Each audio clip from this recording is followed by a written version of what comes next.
विद्यार्थी मित्रो, आज आपण या धड्याचा शेवटचा भाग असल्यासारखा भाग आपण या ठिकाणी बघणार आहोत. तर तो शब्द म्हणजे या ठिकाणी इथे दिलेला बघा, जिनोमिक्स. आता जिनोमिक म्हणजे या शब्दाचा अर्थ या ठिकाणी काय आहे हे थोडंसं आपण समजून घेऊ. आता जिनोमिक म्हणजे याचा अर्थ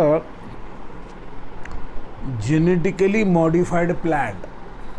जेनोमिक म्हणजे काय? जेनेटिक मॉडिफाईड प्लांट किंवा जेनेटिक मॉडिफाईड ॲनिमल म्हणजे काय?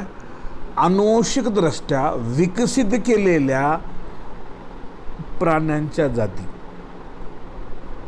आनुवंशिकदृष्ट्या विकसित केलेल्या वनस्पतींच्या जाती. काही उदाहरण देतो तुम्हाला. उदाहरण देऊन नंतर आपण तिकडे जाऊया या ठिकाणी. आता बघा, गाय आपल्याला माहीत आहे.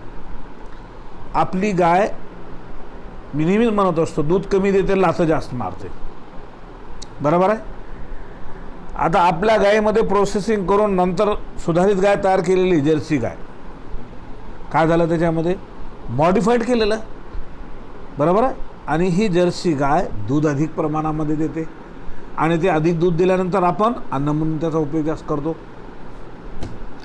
हे प्राण्यांचं असे कितीतरी उदाहरण आहेत प्राण्यांची. आणखीन एक वनस्पतीचं उदाहरण देतो. टोमॅटो आहेत, आपल्याला माहिती आहे टोमॅटो. गावरान टोमॅटो आपण घेतलं असेल अगोदर, आता तर नाही येते, आता प्रमाण ती वाण संपण्यात जमा झालेली आहे. शेतीमध्ये पिकल्यानंतर घरी जर आपण आणलं, जर विकत आणलं, तर ते किती दिवस टिकतील गावरान टमाटे? 1 ते 1.5 दिवस. बरोबर आहे. त्याच्यापेक्षा आपण वेगळी जात जर आपण विकसित केली टमाट्याची, समजा वैशाली टमाटे आहेत. कोणते टमाटे आहेत? वैशाली टमाटे, माहीत आहे? बरोबर आहे. ती उत्पादनही अधिक देते आणि त्याच्यानंतर ती जात काय करते? आणखीन उत्पादन दिल्यानंतर आणखीन जास्त काळ टिकून होते. शेतकऱ्यासाठी तो बेनिफिटचा आहे. बरोबर आहे. त्याने शेतामधून तोडून आणला, 15 दिवस घरी जरी ठेवलं ते टमाटे, तर काय होतं त्या ठिकाणी? ते टमॅटो खराब होत नाहीत. म्हणजे जेनेटिकली आनुवंशिकदृष्ट्या विकसित केलेली वाण. बरोबर आहे. आता मी हे उदाहरण दिलं तुम्हाला. आता ह्याच्यात नाही उदाहरण, ते आता वेगवेगळे उदाहरण त्याच्यामध्ये मी सांगतो. बघा आता, genomics. The term genomic introduced by H Winkler in 1920. 1920 मध्ये या विंकलर नावाच्या शास्त्रज्ञाने हा शब्द उपस्थित केला. In the total genetic constitution of an organism. त्या ऑर्गॅनिझमच्या अनुवंशिक कॉन्स्टिट्युएंट्स, कोणकोणत्या प्रकारचे त्याच्यामध्ये असणारे अनुवंशिक गुणधर्म त्या संदर्भामध्ये. Alternatively it is complete copy of genetic information, DNA. आता काय म्हणते या ठिकाणी? कॉपी म्हणते, complete copy of genetic information or one complete set of chromosome. कंसामध्ये मोनोप्लॉइड ऑर हॅप्लॉइड. मोनो म्हणजे सिंगल, हॅप म्हणजे अर्ध, प्लॉइड म्हणजे गॅमेट्स ऑफ ॲन ऑर्गॅनिझम. प्रत्येक ऑर्गॅनिझम या अशा गॅमेट्सपासून तयार होत असतो. गॅमेट एक प्रकारची सेल असते. बरोबर. आणि सेलची ताकद खूप भयानक असते. सेल साधी सेल न दिसणारी एवढं मोठे सजीवांचं रूप तयार करते. मनुष्य तयार झालेला आहे मेल आणि फिमेल गॅमेटमध्ये. बरोबर आहे.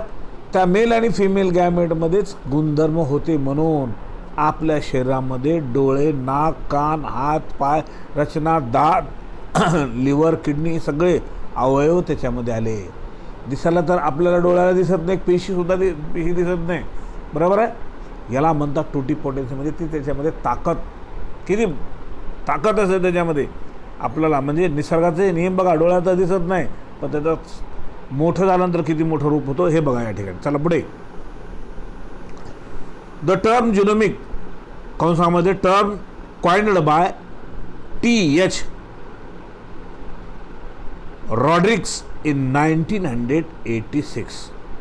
द टर्म जिनोमिक हे कोण काढून दाखलं? वरचं जिनोमचं शब्द आणि नंतर जिनोमिकचा शब्द. जिनोम म्हणजे जीन्स आणि जिनोमिक म्हणजे त्या जीन्सपासून विकसित केलेली वाण, ती जात, असा त्याचा अर्थ. ओके. तर बघा आता, the term genomic coined by T.H. Rodrick in 1986 1986 मध्ये काढलं.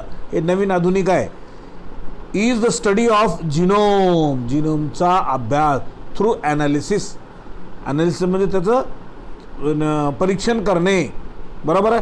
सिक्वेन्सिंग त्याच्यामध्ये असणारे जे काही सिक्वेन्सिंग कर, मॅपिंग त्याच्यामध्ये असणारा त्याचा नकाशा of genes along with the study of their function, त्या ऑर्गॅनिझममध्ये ॲनालिसिस करणे, त्याचा अभ्यास करणे, त्याच्यामध्ये सिक्वेन्सिंग, त्याचा नकाशा वगैरे काय, त्याचे जीन्स आहेत कशा पद्धतीने आणि त्याचे फंक्शन्स काय आहेत, तर याचा अभ्यास करणे, बरोबर आहे. आता इथं या ठिकाणी दिलं बघा, द सिक्वेन्सिंग ऑफ ईस्ट म्हणजे कवक, बरोबर आहे. कवक जे आपण बेकरीमध्ये वापरतो, बरोबर, अन्नपदार्थामध्ये आपण वापरतो, त्या ठिकाणी कवक. त्याच्यानंतर ड्रॉसोफिला. आता ड्रॉसोफिला हे काय आहे, फ्रूट फ्लाय म्हणजे फ्रूटवर फिरणारी ती म्हणजे एक माशी असतात. अँड माऊस जिनोम, माऊस म्हणजे उंदीरचं genome was done in order to facilitate comparatively study between the human and other organism, मानवामध्ये आणि दुसऱ्या ऑर्गॅनिझममध्ये कंपॅरेटिव्ह स्टडी, तुलनात्मक, बरोबर, commonly used in genetic studies in laboratory, अनुषिक अभ्यास करण्यासाठी प्रयोगशाळेमध्ये यांचा तुलनात्मक अभ्यास करण्यासाठी वापर केला गेला, असा त्याचा अर्थ आहे. का म्हणतो या ठिकाणी बघा, सेव्हरल ॲडिशनल जिनोम्स आर, बघा सेव्हरल ॲडिशनल, अनेक अशा प्रकारचे जिनोम त्याच्यामध्ये ॲडिशनल टाकले गेले, ओतले गेले, असा त्याचा अर्थ आहे, बरोबर. सेव्हरल म्हणजे अनेक अशा प्रकारचे खूप, बरोबर, genome are now either actively being sequenced or strongly considered for the sequencing. आता बघा, दीज इन्क्लूड सेव्हरल मायक्रोब्स, याच्यामध्ये काय काय समाविष्ट आहे, खूप अशा प्रकारचे मायक्रोजममध्ये, बरोबर, मायक्रोजमचा उपयोग केला जातो. खूप मायक्रोजम आपल्या फायद्याचे आहेत. मायक्रोब म्हणजे काही बॅक्टेरिया असतील, काही मग त्याच्यानंतर ईस्ट म्हणजे बुरशी म्हणजे बॅक्टेरिया असतील, सूक्ष्म जीव असतात, त्याचा अर्थ फायद्याचे सुद्धा असतात. ते बीज, मधमाशी आहे, टोमॅटो आहे, अँड अदर क्रॉप, आणि दुसरे पिकंसुद्धा. आज आपण पिकंसुद्धा आधुनिक पद्धतीने कमी जागेमध्ये अधिक उत्पन्न देणारे आपण वानाशी विकसित करतो आहोत, असा त्याचा अर्थ आहे. Okay. Genomic study may be classified into 2 types. बघा, याचे 2 प्रकार आहेत, स्ट्रक्चरल जिनोमिक, बरोबर, अँड फंक्शनल जिनोमिक. बघा, स्ट्रक्चरल जिनोमिकमध्ये it involve the mapping, sequencing and analyse of genome. याच्यामध्ये कशाचा अभ्यास केला जातो, मॅपिंग म्हणजे त्याचा नकाशा तो कसा आहे त्या ठिकाणी, सिक्वेन्सिंग त्याचा क्रम कसा बघणे, आणि नंतर ॲनालिसिस म्हणजे त्याचं परीक्षण करणे, ते जीनचा, असा त्याचा अर्थ आहे. ओके. त्याच्यानंतर फंक्शनल जिनोमिक. फंक्शनल म्हणजे त्या जीनचा काय काम आहे, काय फंक्शन देते. It deal with the study of function of all gene sequences, सर्व जीनचे जे सिक्वेन्सेस आहेत तर त्यांचं कार्य काय आहे, and their expression in organism. मग त्या ऑर्गॅनिझममध्ये ती जीन असल्यानंतर काय त्या ऑर्गॅनिझममध्ये दिसून येतो, बरोबर आहे. एक जीनची पेर एक बॉडीचं कॅरेक्टर डिटरमाइन करत असते. आपण कशामध्ये आपण बघितलेलं आहे, इनहेरिटन्स अँड व्हेरिएशन या धड्यामध्ये आपण बघितलेलं आहे, बरोबर आहे. उदाहरणार्थ कलर ऑफ द बॉडी, बॉडीचा कलर आपला व्हाईट आहे, आपण माणसाचं उदाहरण घेऊ, आपण गोरा असं आपण म्हणतो, काळा असं आपण म्हणतो. हे एक कलर कशाने डिटरमाइन होतो, 1 पेअर ऑफ जीन्सची एक जोडी. हाईट ऑफ द बॉडी, हे एक बॉडी कॅरेक्टर झालं, कशाने कंट्रोल केला जातो त्या ठिकाणी, 1 pair of genes. 1 pair of genes म्हणजे त्याची संख्या किती, 2 जीन्सनं, असा त्याचा अर्थ आहे. म्हणजे ते ऑर्गॅनिझमचं फंक्शन आहे. आता ॲप्लिकेशन ऑफ जिनोमिक्स, ॲप्लिकेशन या ठिकाणी त्यांनी सांगितलं. ॲप्लिकेशन म्हणजे त्याचा या जिनोमिकचा काय उपयोग आहे. Structural and functional genomic is used for different purposes in the improvements of the crop plant. आता बघा, हे महत्त्वाचं आहे.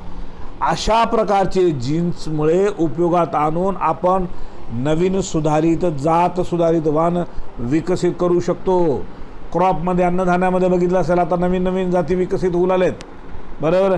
पूर्वीचं क्रॉपपेक्षा आताचे क्रॉप पिकं, बरोबर. मग भाजीपाल्यापासून असू द्या, कडधान्यापासून असू द्या, किंवा आणखीन ते पिकं जे काही असतील जे पिकणारे जमिनीमध्ये, बरोबर आहे, त्याच्यामध्ये काय झालेलं आहे, आता सुधारित वाण विकसित, वाण म्हणजे जात, बरोबर आहे. म्हणून इथं काय त्या ठिकाणी झालं आहे, इम्प्रुव्हमेंट्स ऑफ क्रॉपलँड. क्रॉपलँड आता तुम्हाला माहीत आहे मका आहे, मकाचं माहीत आहे. आता नंतर त्याच्यामध्ये गोड मका निघालेली आहे, गावरान मका आपल्याला माहीत आहे, संकरित मका आपल्याला माहीत आहे, बरोबर आहे. अशा प्रकारचे खूप वाणं, कोणते क्रॉपचं उदाहरण घ्या त्या ठिकाणी, ओके. आणि त्याच्यानंतर ह्युमन हेल्थ आणि मानवी आरोग्यामध्ये खूप अशा प्रकारची सुधारणा करण्यात आलेली आहे, बरोबर आहे. हे रोग झाला असेल तर त्याला काय करावं लागेल, ते रोग झाला तर त्याला काय करावं लागेल, अशा पद्धतीने या जीनचा उपयोग करून अनुवंशिकदृष्ट्या काही आजार होणारे किंवा आणखीन कोणत्याही प्रकारचे होणारे किंवा जीन्समुळे त्या ठिकाणी नियंत्रण केलं जातं. आणि लिव्हस्टॉक म्हणजे प्राणी सजीवांचा समूह, बरोबर. जसं गाई म्हशी वगैरे जे आहेत ना, गुरंढोरं शेळे मेंढ्या वगैरे, त्याला लिव्हस्टॉक असं म्हणतात. त्याचा उपयोग आपण कशासाठी करतो, भल्यासाठी, बरोबर आहे. The knowledge and understanding acquire from the genomic research can be applied in A number of different sectors. बघा, वेगवेगळ्या सेक्टरमध्ये याचा उपयोग करतो आपण, बरोबर आहे. इन्क्लुडिंग मेडिसिन, औषधशास्त्रामध्ये, बायोटेक्नॉलॉजी जीव औद्योगिक शास्त्रामध्ये, सोशल सायन्समध्ये, सामाजिक शास्त्रामध्ये. It help in treatment of genetic disorder through the therapy. आता बघा, जेनेटिक डिसऑर्डर, अनुवंशिक रोग तर आपल्याला झालेले आहेत, त्याच्यामध्ये सुद्धा या जीनचा, या जिनोमचा, जिनोम म्हणजे जीनचा सुधारित वापर करून अनुवंशिक काही रोग आपल्याला होणार असतील, बरोबर आहे. उदाहरणार्थ कलर ब्लाइंड आहे, हिमोफिलिया आहे, सिकल सेल ॲनिमिया आहे, बरोबर आहे. हे जेनेटिक डिसऑर्डर आपल्या शरीरामध्ये काही दोष तयार झाला ऑटोमॅटिकली, त्याला नियंत्रण करण्यासाठी उपयोग होतो. बघा, genomic is used in agriculture to develop the transgenic plant. हा महत्त्वाचा आहे. ट्रान्सजेनिक प्लांट म्हणजे काय, सुधारित जाती वनस्पतींच्या, इम्प्रूव्ड प्लांट, बरोबर आहे. आता क्रॉपमध्ये कितीतरी आपल्याला जाती वेगवेगळ्या प्रकारच्या क्रॉपच्या निघालेल्या आहेत, पिकाच्या, बरोबर आहे का. खूप अगोदर जे पारंपरिक ट्रॅडिशनल होतं ते बदललेलं आहे. पिकामध्ये आहे, फळामध्ये आहे, अन्नधान्यामध्ये आहे, प्राण्यामध्ये आहे, सगळ्याच्यामध्ये आता सुधारित वाण विकसित केलं गेलेलं आहे, बरोबर. असा त्याचा अर्थ. म्हणून काय, genomic is used in agriculture. हे जिनोमिकचा वापर कुठं होतो, पीकशास्त्रामध्ये, ॲग्रिकल्चरमध्ये, to develop transgenic crop having more desirable character. मग त्याच्यामध्ये कशा प्रकारचं कॅरेक्टर मिळेल, चांगलं कॅरेक्टर मिळेल, त्या ठिकाणी उत्पादन जास्त देणारं, क्वालिटी जास्त देणारं, चांगलं डिसीज रेजिस्टन्स, रोग न होणारं, अशा अनेक प्रकारचे त्या ठिकाणी आपल्याला गुणधर्म चांगले मिळतील. आणि म्हणून हे जिनोम या ठिकाणी अत्यंत आवश्यक किंवा जिनोमिक असा त्याचा अर्थ आहे. Genetic markers develop in genomes have application in forensic analysis. Forensic analysis म्हणजे वैद्यक शास्त्र म्हणजे या ठिकाणी काय, वैद्यकीय अभ्यासावरून न्यायाधीश काय करतात, ठरवत असतात न्यायालयामध्ये, बरोबर आहे. एखाद्याने गुन्हा केलेला असेल किंवा एखाद्यानं काही आणखीन काही गुन्हा वेगळं केलं असेल, त्यानं केलं का नाही, ते फोरेन्सिक तपासणी करून न्यायाधीश त्याच्यावरून त्या ठिकाणी काय करतो, त्याला गुन्हेगार आहे का नाही त्याची शिक्षा ठरवतो, असा त्याचा अर्थ आहे. Genomic can lead to introduce new gene. बघा, ह्या जिनोमिकमुळे नवीन जीन विकसित होतं इन मायक्रोब टू प्रोड्यूस, मायक्रोबमध्ये टू प्रोड्यूस एन्झाईम. एन्झाईम म्हणजे प्रतिजीविके. थेरापेटिक प्रोटीन, आता प्रोटीन तयार होणे, आणि थेरापेटिक म्हणजे ते प्रोटीनचा वापर थेरापेटिक म्हणून असं करणे, असा त्याचा अर्थ. प्रोटीन, इव्हन बायोफ्युएल, इव्हन काय, जैविक इंधन म्हणून सुद्धा वापर करता येतो. बघा किती शास्त्र विकसित होत गेलेलं आहे. आज आपण जे आधुनिक अशा पद्धतीने आलेलं शास्त्र आहे, तर त्याच्यामध्ये आपण या ठिकाणी सांगू शकतो, असा त्याचा अर्थ आहे. त्याच्यानंतरचा बघा, ह्युमन जिनोम प्रोजेक्ट. आता हा प्रोजेक्ट काय आहे हे आपण या ठिकाणी पण बघू शकतो. आपण त्याला शॉर्टमध्ये HGP असं म्हणतात, okay. The human genome project was initiated in 1990. हे कधी निर्माण झालेले, 1990मध्ये विकसित झालेलं आहे, बरोबर आहे. Under the international administration of human genome organisation. आता बघा, त्याला शॉर्टमध्ये HUGO असं म्हणतात. हे जागतिक लेवलवरची संघटना ह्यांनी विकसित केलेलं आहे. This project was coordinated by US department of energy and national institute of health. US म्हणजे United States America, department of energy and national institute of health, राष्ट्रीय आरोग्य संस्था असा त्याला नाव त्या ठिकाणी दिले गेलेलं आहे. ओके, त्याच्यानंतर आता पुढे बघा या ठिकाणी काय म्हणतात ते. या ठिकाणी पुढचा या ठिकाणी भाग असा संदर्भ या ठिकाणी देतो. याच्यामध्ये काय तर ते बघा या ठिकाणी international partner in the United kingdom, France, Germany, Japan, India, China हे इंटरनॅशनल पार्टनर्स आहेत. याच्यामध्ये पार्टनर म्हणजे हिस्सेदार, भागीदारी असा त्याचा भागीदार असलेले यांनी मिळून अशा पद्धतीने विकसित केलेलं आहेत. ओके, त्याच्यानंतर पुढे बघा या ठिकाणी human genome project formally began in 1990. आता human genome project formally began ही सुरुवात झालेली 1990 पासून. Was completed in 2003. 2003 मध्ये सुरुवात 1990 पासूनची झाली आणि कम्प्लिटेड ह्याचा वर्कआउट 2003 मध्ये संपलेला आहे. The human genome project is a multinational research project to determine a genetic structure of human. बघा याच्यामध्ये हे महत्त्वाचं काय दिलेलं आहे, ह्याच्याद्वारे काय केलेलं आहे, human genome project is a multinational research. Multinational research म्हणजे याच्यामध्ये एकच राष्ट्र संशोधन करत बसत नाही, अनेक राष्ट्र मिळून याच्यामध्ये संशोधन चालू आहे. बरोबर आहे, मल्टी नॅशनल रिसर्च प्रोजेक्ट. बरोबर आहे, हे अशा प्रकारचं उपक्रम राबवलेलं आहे. मग काय उपयोगाचा, to determine the genetic structure of human. मानवाचा अनुवंशिक स्ट्रक्चर काय आहे त्याच्यामध्ये अभ्यास करण्यासाठी.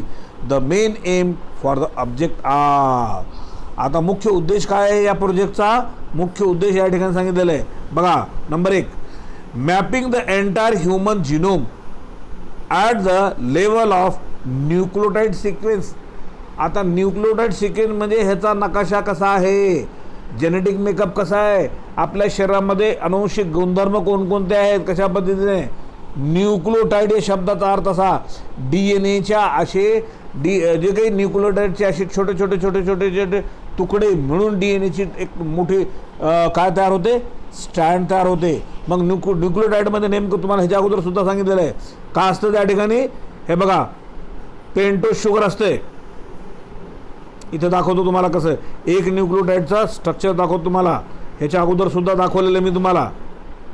अशा पद्धतीने एक न्यूक्लियोटाइड असतं, हे पेंटोज शुगर आणि हे फॉस्फेट ग्रुप इथं P न दाखवतो बघा. आणि हे NB म्हणजे नायट्रोजन बेस, राईट. आणि इकडं असं वीक हायड्रोजन बॉन्ड अटॅच झालेलं आहे आणि इकडे सुद्धा अशाच पद्धतीचं असतं. आणि हे मालिका खूप कंटिन्यू खालीपर्यंत चालू असते. आता बघा आणखीन एक दाखवतो, हे P. चला हे दुसरं न्यूक्लियोटाइड, हे यस आहे का न्यूक्लियोटाइड आणि हे नायट्रोजन बेस NB, राईट. आणि इकडे सुद्धा तोच हाच भाग इकडे असतो त्या ठिकाणी, मी एक साईड दाखवलं या ठिकाणी, राईट. ओके, हां हे याला न्यूक्लियोटाइड, एका ह्याला न्यूक्लियोटाइड, एवढाला न्यूक्लियोटाइड म्हणतात, एवढा ह्याच्या भागाला. लक्षात घ्या न्यूक्लियोटाइड कशाला म्हणतात. आणि न्यूक्लियोसाइड विदाउट फॉस्फेट ग्रुप नसला की एवढा न्यूक्लियोसाइड स्ट्रक्चर. आणि DNAची मॉलिक्यूल अशा प्रकारचे हजारो न्यूक्लियोटाइडचे तुकडे त्याच्यामध्ये जुडलेले असतात आणि त्यावेळेस कुठं DNA मॉलिक्यूल तयार होतो. चला ओके, चला पुढचा भाग आता. हां काय शब्द या ठिकाणी बघा, mapping the entire human genome at the level of nucleotide sequence. न्यूक्लियोटाइडचा अर्थ कळला तुम्हाला. हां चला पुढे. हे सगळं केमिकल आहे, सगळं शरीरामध्ये असणारं जे काही अनुवंशिक जे घटक आहेत त्याच्याशी संबंधित आहेत केमिकल, ते लक्षात ठेवायचं. Number 2, to store the information collected from the project in databases, जे काही डाटाबेसेसचं जे काही प्रोडक्ट आहे त्याच्यापासून इन्फॉर्मेशन कलेक्ट होऊन जमा केली जाते. Number 3, to develop tools and techniques for analysis of idea. कशासाठी?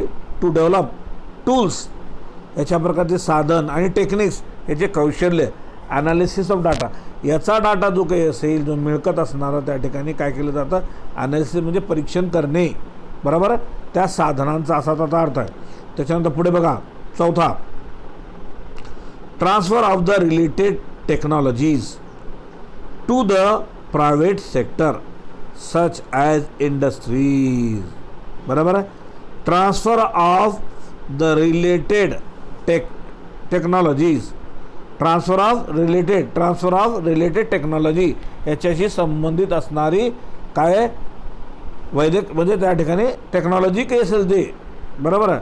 To private sector such as industry, की प्रायव्हेट सेक्टर खाजगी अशा कंपन्या असल्यासारख्या असतात ते, त्याच्यातलं सांगितलेलं आहे. 5, टेकिंग केअर ऑफ लिगल, याच्यामध्ये अधिकृत अशा प्रकारचं जे काही असेल तर त्याच्यावर काळजी घेतली जाते.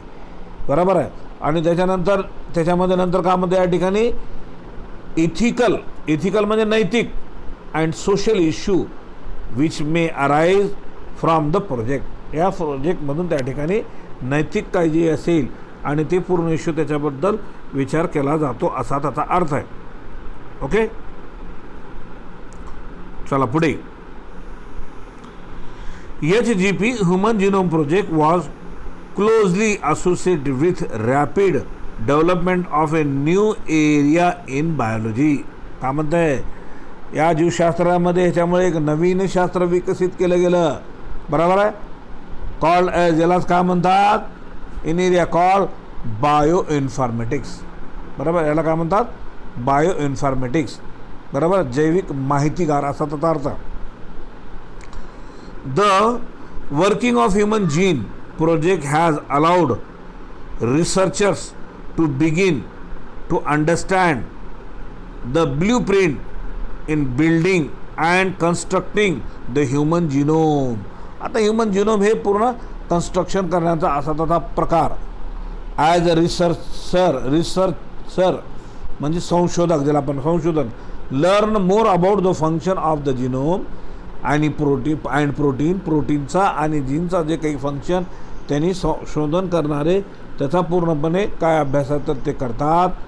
दिस नॉलेज विल हॅव, हे नॉलेज आपल्याला म्हणजे उपयोगी पडतं. Will have a major impact in the field of medicine. Medicine म्हणजे औषधशास्त्राच्या शाखेमध्ये याचा खूप उपयोग होतो. Biotechnology and the life science. बरोबर? लाईफ सायन्स म्हणजे सर्व सजीव आलेले या ठिकाणी. Therefore HGP is very important. बघा, हे HGP ह्युमन जिनोम प्रोजेक्ट हो खूप महत्त्वाचा असं त्यांना म्हणतं आहे. चला पुढे. Human genome project was to provide a complete and accurate sequence of the 3 billion DNA base pair that make up the human genome and to find out the estimated number of human gene full stop. Now about 333,000 genes have been estimated. बघा, estimated म्हणजे त्याची व्यवस्थापन केलेली 33,000 genes. बरोबर? To be present in the human, ते की मानवामध्ये ते जीन्स एवढे उपस्थित असतात असा त्याचा अर्थ आहे. त्याच्यानंतर पुढे बघा या ठिकाणी आता ते पुढे येणार आहे सगळं पूर्ण. The project was also aimed to sequence the genomics of several other organism such as bacteria. For example Escherichia coli, बॅक्टेरियाची जात आहे ती इकोग्लिना कोली. बरोबर आहे? Caenorhabditis elegans. बघा, हा सुद्धा ऑर्गॅनिझमचं नाव मायक्रोनिझमचं. A free living non pathogen nematode. हे फ्री लिव्हिंग आहे. फ्री लिव्हिंग म्हणजे हवेमध्ये मातीमध्ये मोकळाप्रमाणे हे मध्ये दिसून येतो असा त्याचा अर्थ आहे. ओके,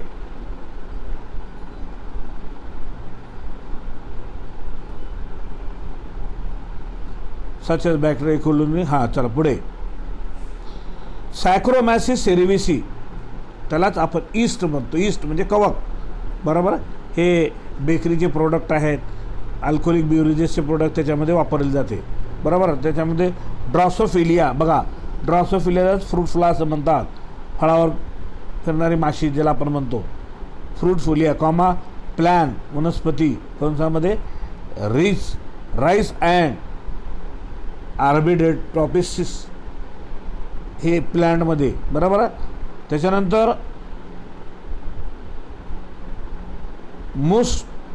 मुस्कुलस, त्याला आपण त्या ठिकाणी नाव कॉमन नाव काय माऊस आहे, एक्सेट्रा.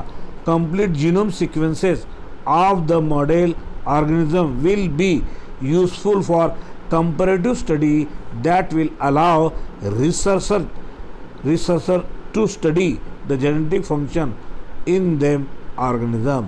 आता अनुवंशिक या फंक्शन काय तर या ठिकाणी त्याला एकत्रित करून सर्व ऑर्गॅनिझमचं इथं एकत्रित केलं गेलेलं आहे असं त्याला सांगितलेलं आहे.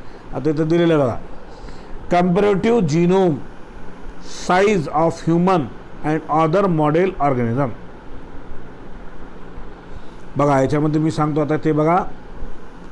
ह्युमन होमोसेपियन्स याच्यामध्ये क्रोमोझोम किती आहे त्या ठिकाणी 46 आणि एस्टिमेटेड जीन्स त्या क्रोमोझोमवर असणारे जीन्स 33,000 आणि एस्टिमेटेड साईज बेस पेरिंग, नंतर त्याची बेस पेरिंग म्हणजे नंतर जोडून आणखीन ते किती तयार होऊ शकतात 3 बिलियन्स असा त्याचा अर्थ आहे.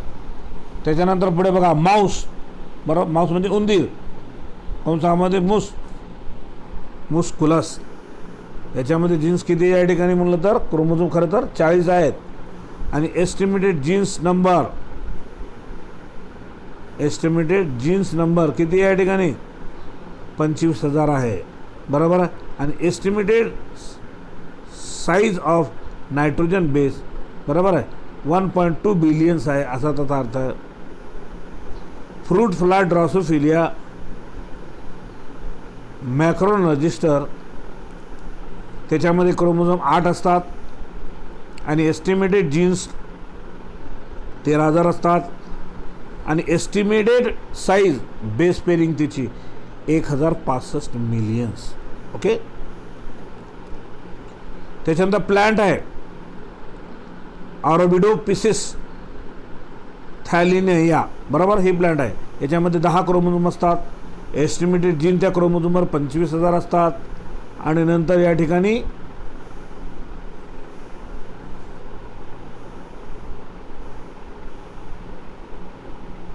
$25,000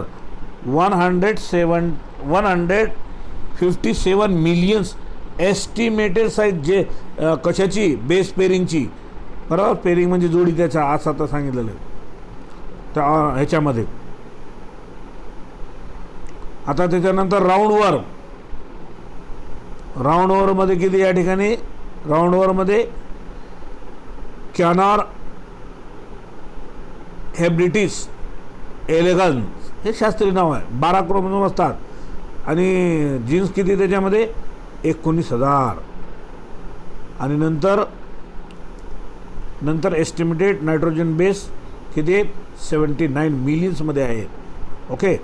चला पुढे नंतर ईस्ट सॅक्रोमॅसिस सेरेविसी, बरं. याचं क्रोमोझोम किती आहेत या ठिकाणी क्रोमोझोम 32 आणि एस्टिमेटेड जीन्स किती आहेत 6,000 आणि एस्टिमेटेड साईज ऑफ जीन्स 13,000 आहे, नाही 12,000 आहे. Okay.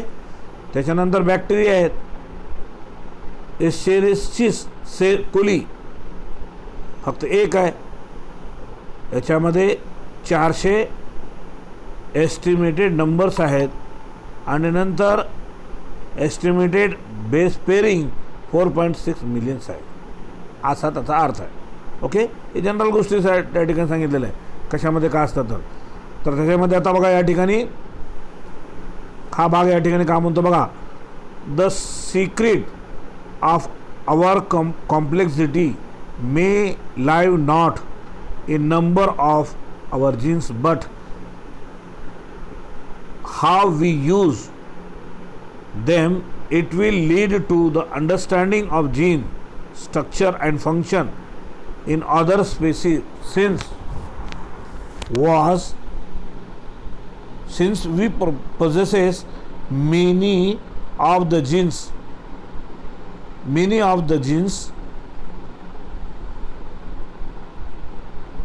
same as these of flies, roundworm, mice. Such studies will lead to a greater advertisement किंवा अंडरस्टँडिंग इन ह्युमन एव्होल्युशन. याच्यामुळे मानवी उत्क्रांती कशी होतं तर त्याचा सुद्धा संदर्भ आपल्याला येतो असं म्हणलेलं आहे. त्याच्यानंतर यूज युअर ब्रेन पॉवर, तुमच्या मेंदूच्या पॉवरचा वापर करा. What have we learn from the human genome project. बघा, ह्युमन जिनोम प्रोजेक्टपासून तुम्ही काय शिकू शकाल असं म्हणताय. त्याच्यानंतर दुसरा प्रश्न, व्हाय इज HGP इम्पॉर्टंट. बघा, ह्युमन जिनोम प्रोजेक्ट इम्पॉर्टंट काय आहे त्याचं कारण द्या असं म्हणतंय. कॅन यू टेल, तुम्ही सांगू शकाल का म्हणतंय. Do different organism have the same DNA. दुसऱ्या ऑर्गॅनिझममध्ये अशाच प्रकारचं DNA असतं असा त्याचा अर्थ आहे. ओके, तर वाटलं सर आपण इथे स्टॉप करूया. नंतरचे